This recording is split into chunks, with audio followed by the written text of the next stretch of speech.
Hey everyone, welcome to episode 7 of the Refinery. Today we have Amy Volas with us from Avenue Talent Partners. Hey Amy. Hey, Chris, thanks for having me. We finally joined forces. I'm psyched.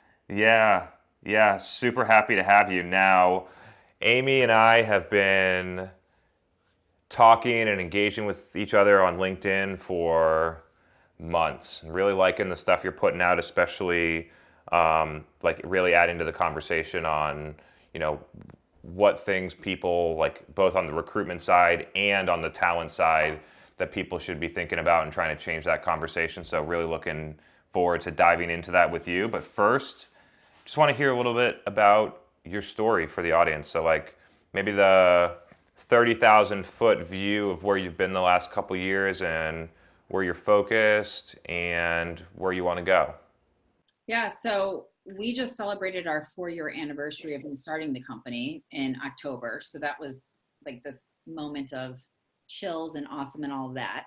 And really, the space that we occupy is all around executive sales leadership and experienced enterprise sales. That's the kind of hiring that we do for varying stages of startups. So that the genesis of that really came from, I have a 20-year sales career. That is, I always say this and I feel like I sound like a broken record, but I was thrown into the deep end and it quickly, I never thought I wanted to be in sales. And I fell in love, and it was always enterprise sales. Like that's like my thing. And so I think if you're going to do anything in life, especially on the professional side, it needs to mean something. Like it has to pack a punch. I love Simon Sinek, that whole it starts with why, like that's a thing. And that's a real thing. That's not like just like fluffy stuff. So when I think about my career, and sales was the first thing that grabbed me, startups was the second thing that grabbed me. So I've worked in big companies, I've worked in small companies, and I loved the thrill of the build and being part of that and having my paw prints all over a business and being able to really affect change with the customer directly and having that indelible impression on my own business, but on their business, that's when my career went to a whole different level. And so I was bitten by the entrepreneurial bug. And I think you either get bitten by that or you don't. And I was. I started my first business in 2008. That's the worst time to ever think about starting a business. And if I only had the crystal ball to know that there was a downturn and then some coming, probably would have selected a different time to do it. But I knew I wanted to do it again. I had to eat a lot of humble pie. I had to learn a lot of lessons. And in 2015, I launched Avenue Talent Partners. And I never thought that I was going to do this. I always thought about recruiting and sales recruiting and third party recruiting is like super icky because I always had really bad experiences with it. And that spoke to me about a huge opportunity to make something better. And I just so happened to spend a bunch of time in the recruiting and talent acquisition and HR tech industry, selling products and services. I've been a sales leader, like all the things. And so if I thought about the language that I spoke or speak fluently, the work where I've done my best work, what was super appealing to me, I mashed all that up and I started this to make a good impact on businesses. And when I think about taking that and parlaying that forward, I want to continue to help startups get their sales hiring right the first time instead of stumbling and falling and hurting their business and costing them a lot of money, affecting the buyer journey, like all that. Like I want that to stop. And I want the candidate experience piece to really not be a fluffy concept, but something that a company really believes in. These are people's lives and their careers. And those two things are like my driving force where I look at where we go in the future. So on the sales hiring side, what is the most broken thing about what's how startups either approach hiring or how they do it or a status quo or a traditional way, a legacy way of looking at things that just isn't the right way to look at it anymore? I think it's two things. I think it's fear and I think it's ego. So we're talking about startups. So when I think about fear, it's the fear of if I get this wrong, if I disappoint my board, if I can't go for funding because I get this wrong, and like just paralyzed by that fear, and thinking you've got all the answers, which is where ego comes into play of, I know what I'm doing. I'm really smart. Salespeople are a necessary evil. I've got this figured out. And how you, let's say I'm a technical founder, for example, I might be brilliant. I might have created this sophisticated, elegant, wonderful piece of technology that's beautiful, that's going to change everything, but you don't know how to sell it, right? Or you know how to hire engineers and all the product folk because you speak that language fluently, because you understand that, but you don't know how to really translate that in sales hiring. And it's hard for you to raise your hand to say, I need help. Or when you say I need help, you get really bad advice and you go down the path of like reading an article that was published and this is what you do when you're a SaaS startup at this stage. And it's just like read, rinse, and repeat really crappy advice that does not work. So those are the two things. We've gone back and forth on this, and I love it because it's this is how you SaaS, which is typically written by the founders of successful companies that were started in the late 90s. And so they're telling you how to SaaS based on what they did, what was successful 2 decades ago. And things are different now, and they no longer operate the companies or interact with the buyers. They are VCs or, on the boards. They're not in it anymore. I experienced this at a startup that I worked at. Everyone on the board was talking about the things that they did in 1995 when they built their company and sold it for 500 million. And so all the founders are like, wow, can't wait to do that. My equity will be worth so much. And they go down the wrong path. Like there's a couple ones specifically that I think that we need to start having a real conversation on. The first one is just the sales model in general, which is that if we're in SaaS, like one, we're not going to do very much marketing. It's all sales is the first conversation that we have. Then, since we're going to just do sales, we're going to have an army of SDRs and a bunch of AEs, and we're going to put them all in place, and we're going to give them a few processes and a ton of technology and no training, and they're going to go figure it out while we burn a bunch of money. Like, why is it done that way? And I know that I just said it very bluntly. I know that that's not how it's communicated by these very smart and accomplished people. But I think that's like practically what's happening in a lot of companies. I think, so I think people look at the outcome, right? Like, I want to be that next unicorn. Like, if I hear that term one more time, I want to scream, literally.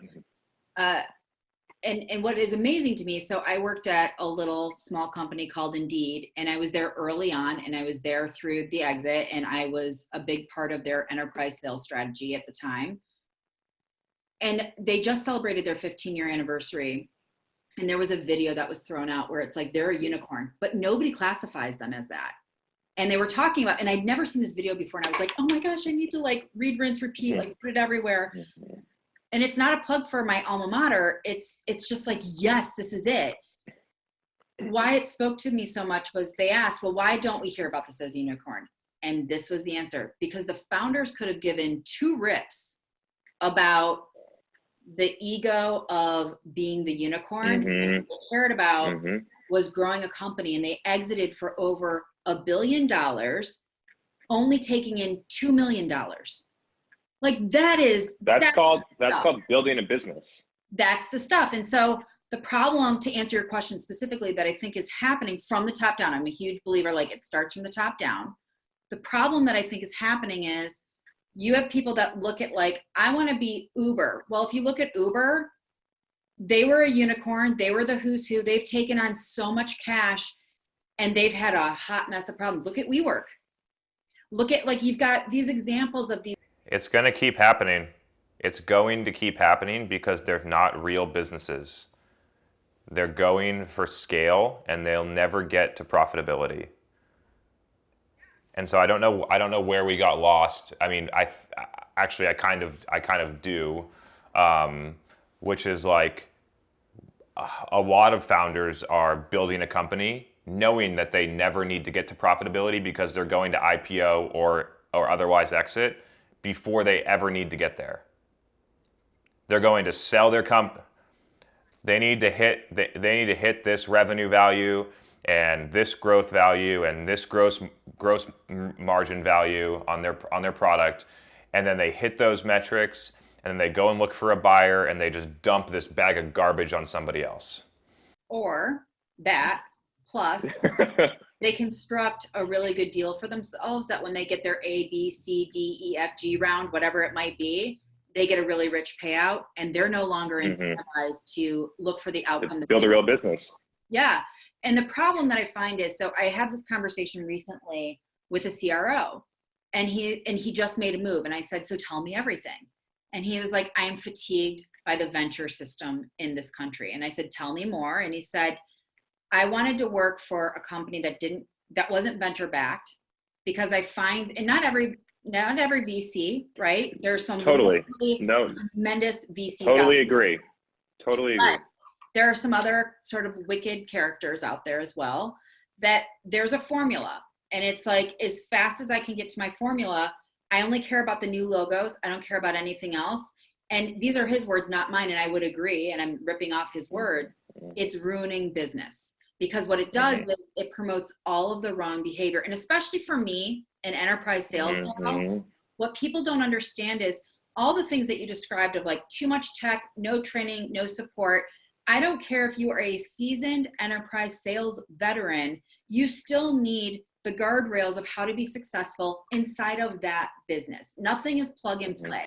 And so what I love, and it's one of the ways I vet my clients, is tell me what the reality of the road ahead looks like as you're building out an enterprise team. And so many of these brilliant minds tell me, well, I'll know if they're good or not in 3 to 6 months. That's when we're going to see results. That is the first stage for me to say no, or to dig deeper. You're wrong. It takes you're not going to make any changes for minimum 3 months, because you need to understand the business, understand the market, understand everything. So you're going in there, and then your sales cycles are 180 minimum, right? And so like very best case, you're seeing the first deal in month 9, but it's probably closer to month 12, and to actually see the pipeline ramp and turn into something meaningful, it's going to be 18 months, like you said. How do you repeat that? And then how do you scale that? And by the way, are you prepared to customize your technology? Are you prepared for APIs? Are you prepared for like, these are things that people don't understand. And so when they're like, yeah, this is just, and they go for funding, and the paper trail to wherever they got the money is like, you have 6 months to prove this out. It promotes, so you have brilliant business that could happen that gets in the way of itself for the wrong expectations. It ruins companies. It drives people to do all of the wrong things. It happens to me as a marketing leader. It happens to salespeople. It ruins culture, like all these things. But it starts from the top, and often the top allows the board to, or actually the top takes on funding, which allows the board to drive all of that behavior down. And so what do we do? Like, where do we go from here? I think one of the things, I mean, I think you and I, we keep talking about it, right? Like, we use our voice. So I'm a big believer that if you ever want to change something, you don't just sit back and cry about it, you do something about it. And so from my vantage point, I feel like I've earned the right to be able to talk about this from a 20-year career and a 20-year successful career. And so all of the things that I share are not just to get like major engagement. It's like, I'm trying to set the record straight, because there's too much fluff. So I think if you can talk about it and point to tangible, actionable, tactical, proven things, that's step one. But where it becomes bigger than you and you and myself, my friend, is nothing's going to change until the market changes. I was just going to say that. I'm glad you took the words right out of my mouth. Right now, it's until there is major carnage, nothing's going to change. But what's going to happen, and it's going to be bad. And I don't know when it's going to be. It could be in 3 months. It could be in 3 years. It could be, longer. But here's what's going to happen. The market's going to take a downturn. all the companies that are burning money are not going to raise their next round. And thousands of companies will die when they can't raise their next round, or they'll fire sale for 10% of the value. All their investors will take a huge loss, and the CEO will go work somewhere else. And it's the sad reality. I have the utmost respect, because there are several really successful startups in Boston where they have built it completely bootstrapped. And I believe that to be the right model, because you build a good business and you build it the right way. It's not to say that it's the only way. Like, I get that there are times and there are reasons to take on money, but that's how you SaaS. It's the only way people think to the path. I have an idea, we're at blah, blah, blah, blah, blah. I'm going to go and raise $4 million.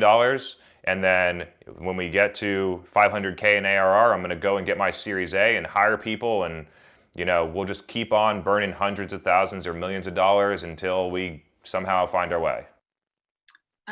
I would agree. And let's go back to the example that I used. Indeed took on $2 million to do $1 billion. Mm-hmm. There is something, my own company, this is mine, it is bootstrapped. I don't take on any money from anybody else. And the number one reason why, I'm an outspoken so-and-so from time to time. I'm doing this because I have a mission and I will not budge on that. I can be flexible in a lot of other places, but why we're doing this is my baby. This is why I was put on this earth. I really feel like this to do this business. If I take on somebody else's money, that is now somebody else's why. It's no longer mine. Mm-hmm. Same here.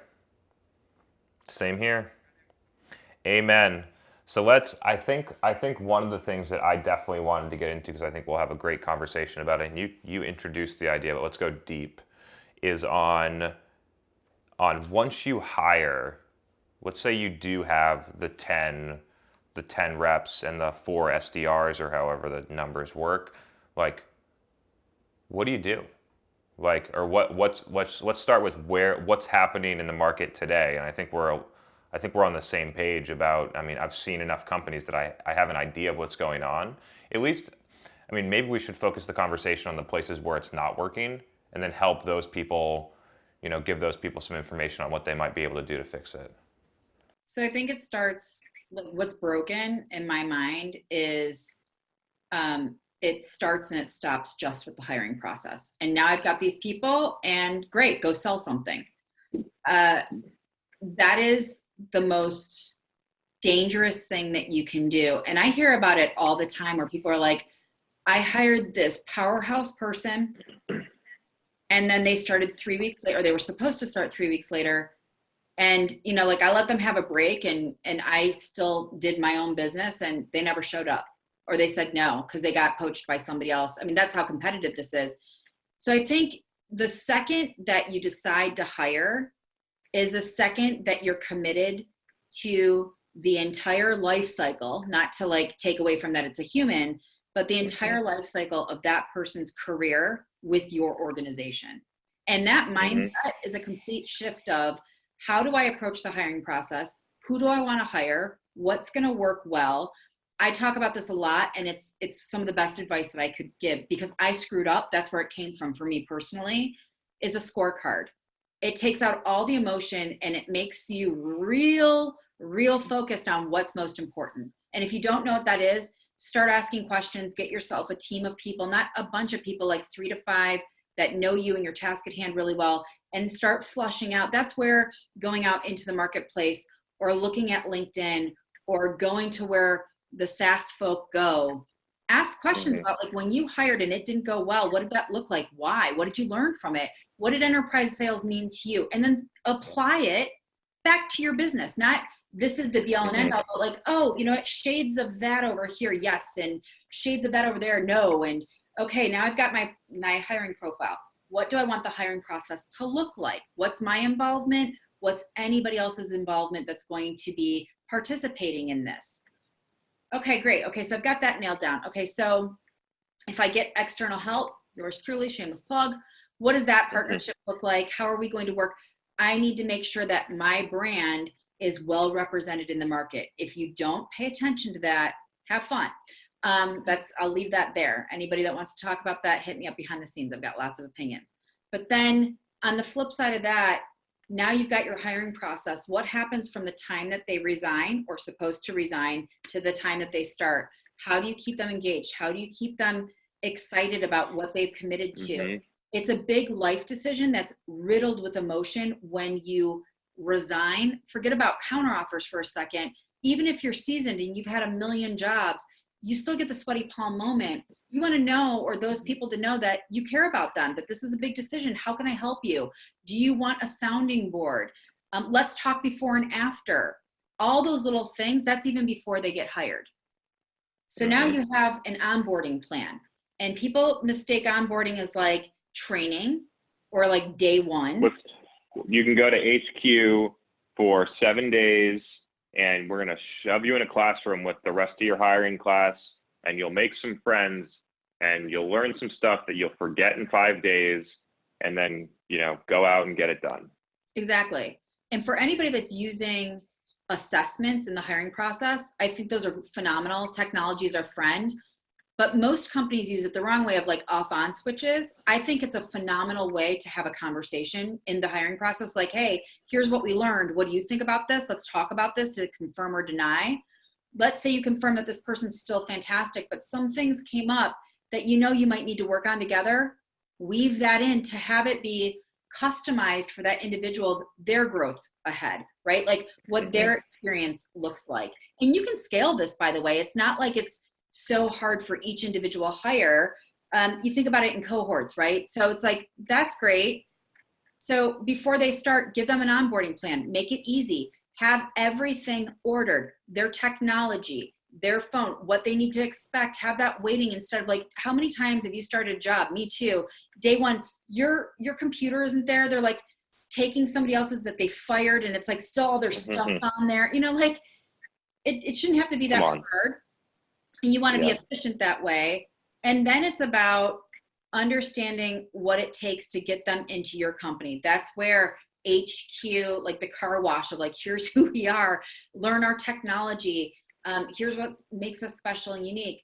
And then I'm a big believer of assigning a mentor, so that that person has like the security blanket outside of sales, even marketing, to understand how to navigate the company. One-on-ones.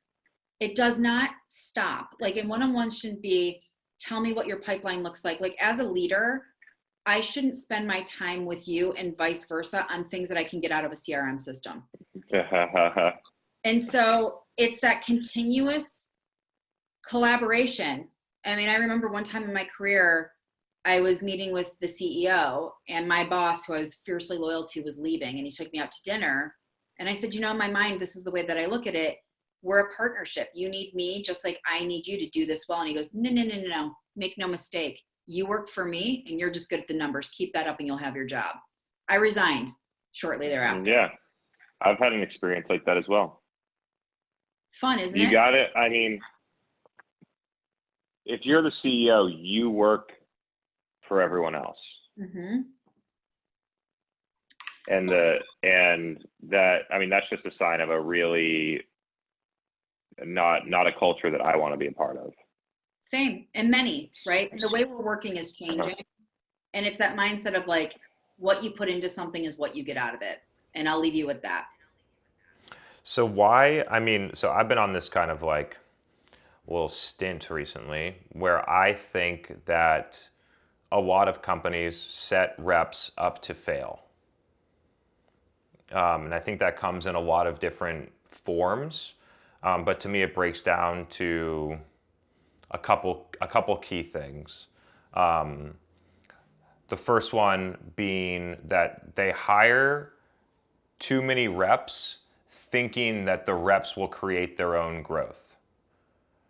So we're doing this many, we have 25 reps. Our average rep is, or if the top 75 that hit plan do 100K a quarter. So we're going to double our force, and the quota is going to be 75K. And the problem is that your reps aren't the ones in every case that's creating the demand. And so they they do a big expansion of reps, but they don't think about the demand side, and they set reps up, and then they have too many reps. The second one, I think, is training, and just not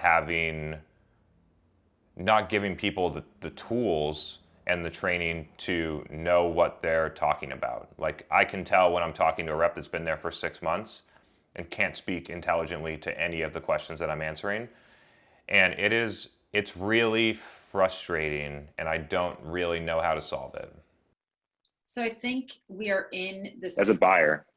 Well, same as a buyer. Like, I'm a seller and a buyer, right? Yeah. And so that whole like golden rule, like how would I want, I think that sales is over segmented. I think that we're ruined. Like, there's so many things that I can talk about where as a buyer, Talk about oh, go ahead. Sorry to interrupt you. I was just going to say, talk about over-segmented. I think that's an interesting. I don't really understand what you mean, but that's super interesting. Like mid-market enterprise, SMB, blah, blah, blah, blah, blah, blah, SDR, AE, or how? The handoff of sales, right? So SDR to AE to enterprise to mid-market to customer success to client success to customer experience to like whatever it might be.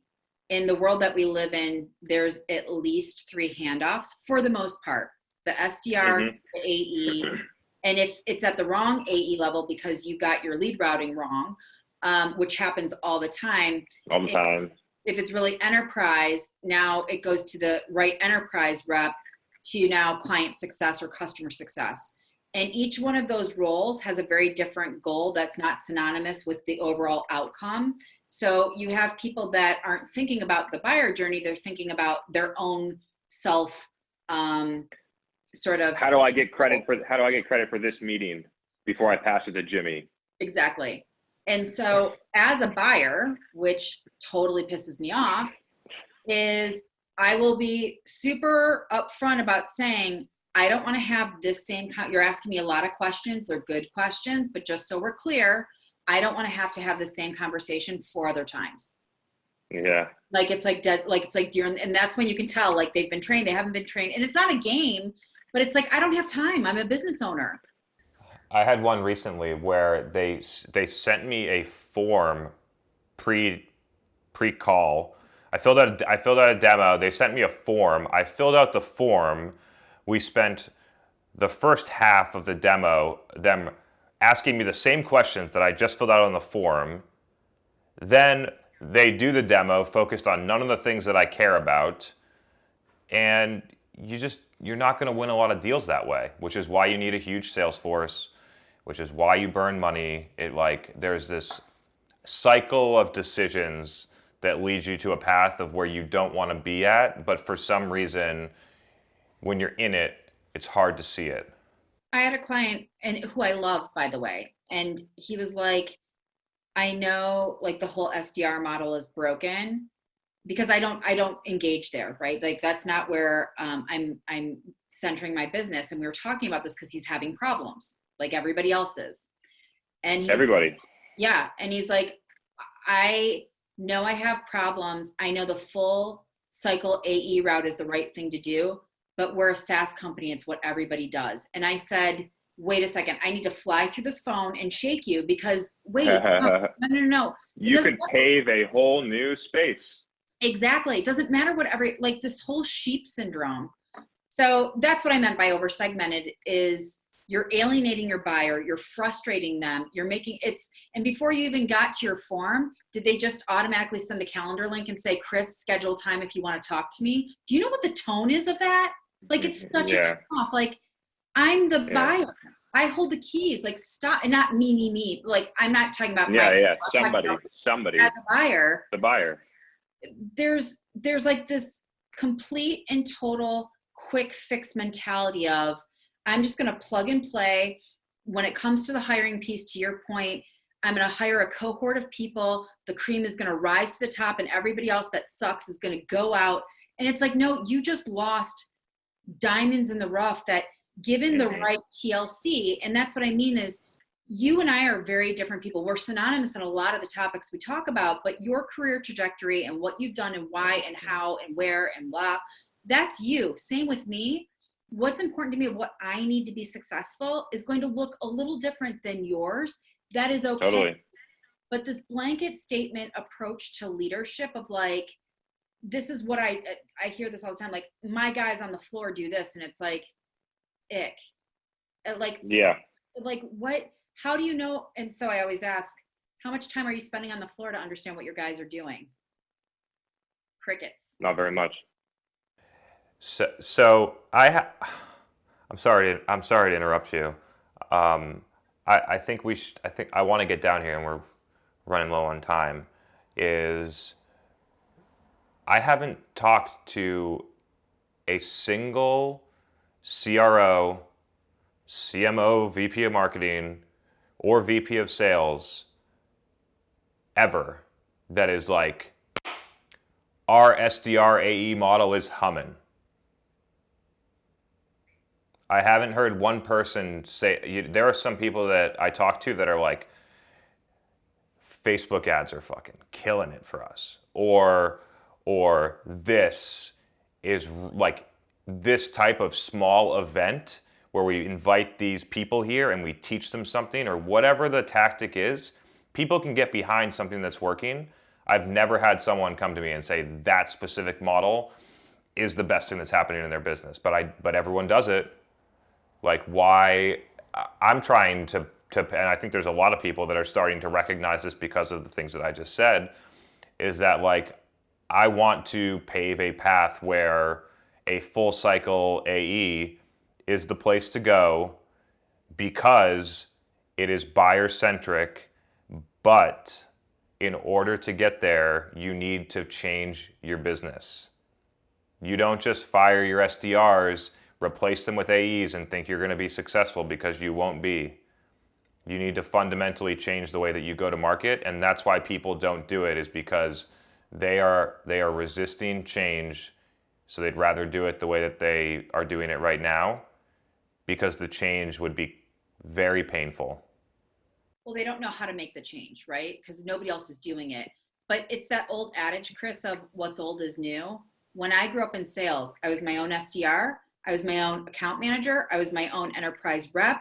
And that, for anybody listening, and please don't cut this out of the video, like this is the like thing, right? Anybody listening, like out of all the things that we talked about, doing all of that work and paying my dues, doing all of that work has made me a better business owner, has made me a better enterprise seller, has made me a better leader, because I understand every single part of the job.